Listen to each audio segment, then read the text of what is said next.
Alright, so hopefully you saw my last video and you've decided to start using a marking knife for your woodworking. But the question remains, which marking knife do I buy? And to answer that question, we're going to need to go through a few different variables, and that means a chart. But before we make a chart, we're going to have to get some vocabulary agreed upon. There are essentially two different variables you need to consider when you're looking at how a marking knife is going to perform and how you're going to use it. The first one is the shape of the blade. And that is what you see when you look at the wide face of the blades. There are a few different shapes out there, but for the most part there are two that you'll have to choose between. The first one is a spear point. You've got the two straight edges on the sides of the blade and two cutting edges at the end of the blade. The second shape is called the skew. And the skew only has one cutting edge. You've got the sides of the blade and then the cutting edge at the end. That's just one giant taper. Okay, the next variable is the grind of the blade, and that is what you see when you look at the edge. And you really only have two choices here. You've got a single bevel grind where the bevel is ground on one side of the blade, or you've got a double bevel grind where the blade is ground on both sides of the blade. And without further delay, the chart. Okay, here we go. You've got your shape up here at the top, spear point or skew. You've got your grind on the left, single bevel or double bevel. Let's go ahead and eliminate the ridiculous blade first. I've never seen a double bevel spear point blade, and I'm not sure I would even try to use one if I did. So you can eliminate that one right now.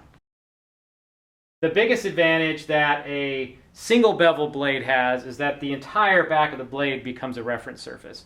And so this is helpful when you're transferring pins onto tailboards, when you are striking a line across the face of the board with a square. It's just so much more solid feedback for your hand when you are transferring or laying out dimensions with this big, wide, flat back. The other advantage that the shape of the spear point has is that you can cut in either direction. So you can cut a line left or right. You do need to flip the knife over if you're going to reference the other side of, like if this was a dovetail and you needed to mark this side, you'd have to turn the blade this way, and then you'd have to rotate it and turn the blade this way to mark the other side. But that's really not a big price to pay. That just takes a half a second.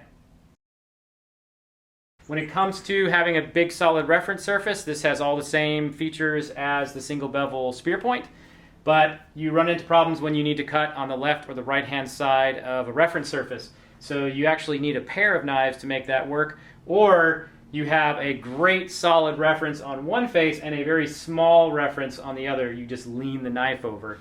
But that can get you into problems, and we'll discuss those when we move on to the double bevel skew. This blade geometry, it poses some problems for me. The first one being the fact that you go from having the entire flat back of the blade as a reference to just the bevel. And that can be problematic for several reasons. One, it's a lot less reference surface, so it's a little harder to make sure that you've got the tip of the blade cutting right up against the reference edge. It's really easy to hold it a little bit too vertical and pull the tip of that blade away. On the other side of that coin, if your reference is made of something like wood and you lean the blade a little bit too far this way, you've got a chance that your knife blade is actually going to cut your reference, and that's going to mess up your layout as well. Another thing that can happen with a blade like this is when you are cutting along the length of the fibers, just a little bit of rotation in the blade will cause that blade to wander, and it tends to ride the fibers out of alignment with your reference, especially if the fibers are pulling away from the reference surface. So you have to be very careful not to rotate the blade at all while you're striking a line. And anything that can easily cause errors is something that I try to avoid. You don't have the issue with the single bevel skew where you have to have a left hand and a right hand because it's beveled on both sides. If you need to work to the left or to the right, you just rotate the blade, the angle of the blade to one angle or the other to meet your needs there. But that can also cause a problem.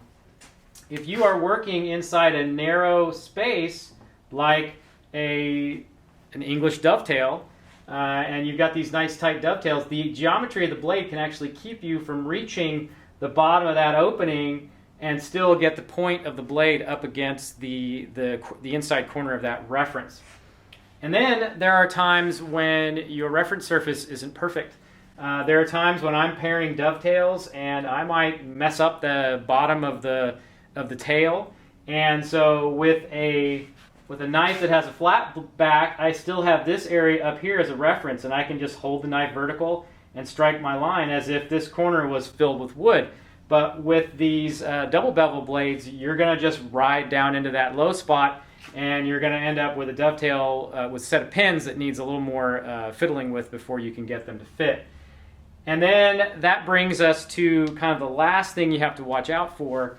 I know a lot of people, when they sharpen their knives, because the bevels are so small, they have a tendency to dub the edge, which is to put sort of a curved secondary bevel on the edge. Instead of being a nice straight line that can reference the edge, you end up with a little bit of a curve.